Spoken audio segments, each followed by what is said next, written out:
It's the key to reaching the goals that you want. Because what it is the process of self-understanding, self-knowledge. You have to become aware of what you were destined for in this life. You were born a unique individual. And it's a very interesting thought. It's the same kind of thought about your brain. There will never be another Michael Gervais. Your DNA is unique. The way your parents brought you up, their DNA is unique. The way they brought you up is unique. Your early experiences. You are a true individual, right? And that individuality is, I would compare to like a seed, right? It's been planted in you. And your destiny, your fate in life is to know what that seed is, to know who you are, what makes you different from everybody else, and to cultivate it. And if you don't understand that, the apprenticeship phase will be misery because you will start trying to learn and do things that aren't suited to your nature. Your brain has what I call a grain to it. And there's a book that I tell people that I like a lot called The 5 Frames of Intelligence by Howard Gardner. And he basically shows that there are 5 different kinds of intelligence. We tend to overemphasize the intellectual, the analytical skill, but there's musical intelligence, pattern intelligence, mathematical intelligence, there's social intelligence, there's kinetic intelligence, which has to do with the body and movement. There are 5 of them, I don't remember all of them. Yeah. You have one of them. There's one of them that's stronger than the others, right? It's where your brain naturally gravitates towards. And if you don't have the right fit, if you're launch your career, you go into law because you think it's going to be making a lot of money, but in fact, your brain and your that seed was made for something else.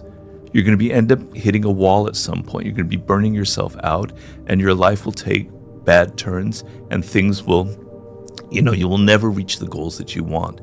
And so, if you don't know who you are, if you don't know what makes you different, then the apprenticeship phase is useless. Yeah, and we're skirting the kind of the obvious is mastery of self and mastery of craft. Mm-hmm. And I am far more interested in mastery of self. The craft is just a unique working laboratory to better understand it. Where do you orientate, mastery of self or mastery of craft?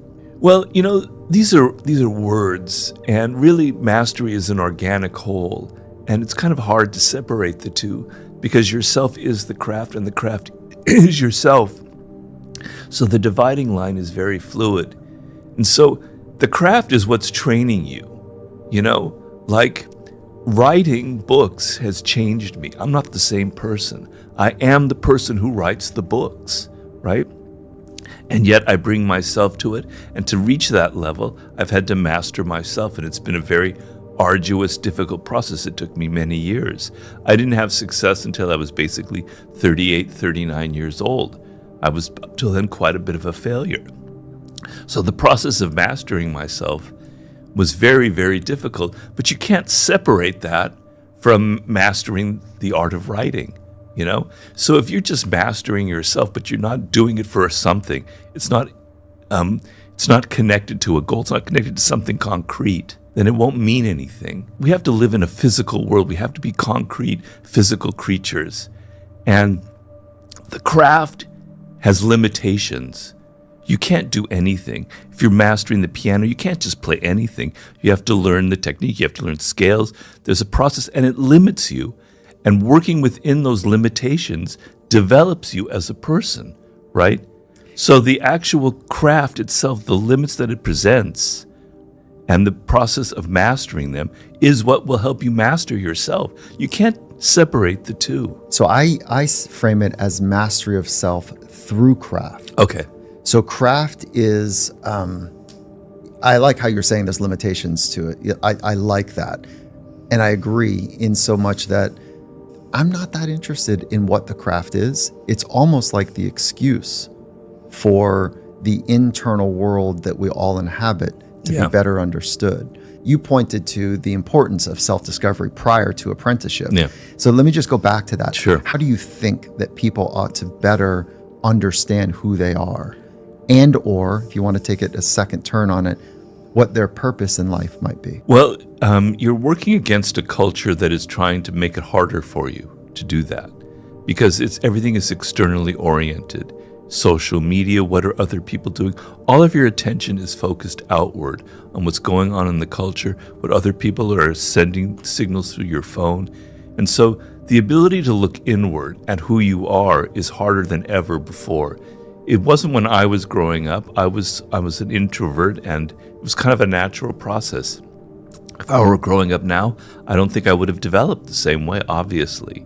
So you have to begin from the process of I have to know who I am, and it doesn't come easily because you're surrounded by voices. And the way the metaphor I give is that seed that I talked about, that individuality that you have, is like a voice in your head. The great psychologist Abraham Maslow, he called them impulse voices. They're voices saying that this is what I like, this is what I love.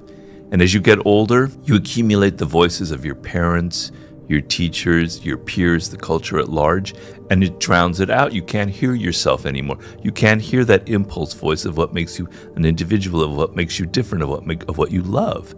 So you have to understand that you're cutting through this vast cloud of smoke, this screen that has been put in front of you that is preventing you from understanding yourself.